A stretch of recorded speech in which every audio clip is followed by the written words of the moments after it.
Apat ka flyover pagatukuron sa syudad kag probinsya sang Iloilo. Pagpugok sang trapiko ginapanghandaan. Yaring balita nga aton gintutukan.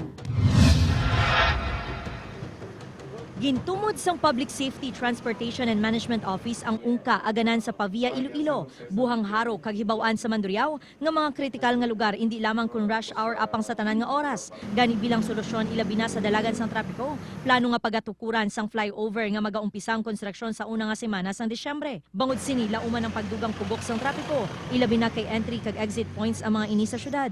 Gani subong pa lang ginahandaan na sang PSTMO ang mangin sitwasyon sang trapiko sa sini nga mga dalan. Critical ini nga mga flyover because kung ma-observe ninyo, every year nagka-congest ini siya. Given nga ang aton nga city, ang aton nga mga nearby municipalities nag-develop na.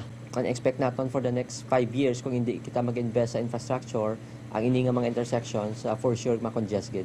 Ginachekyar sang city government ang mga lugar nga sarang gamiton nga alternatibo nga alagyan sang pribado nga salakyan kag pagabuksan man ang mga subdivision. Initially, hindi naton pag-i-reroute ang aton nga mga PUJs kag PUVs.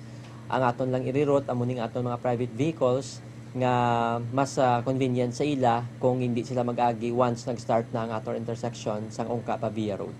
Pagatinghuan sang syudad nga mapaganhagan ang traffic congestion sa pagsugod sang konstruksyon sa mga flyover nga magadugay sang 3 ka tuig. Upod kay Romel Porquia, Zen Kilantang, One Western Visayas.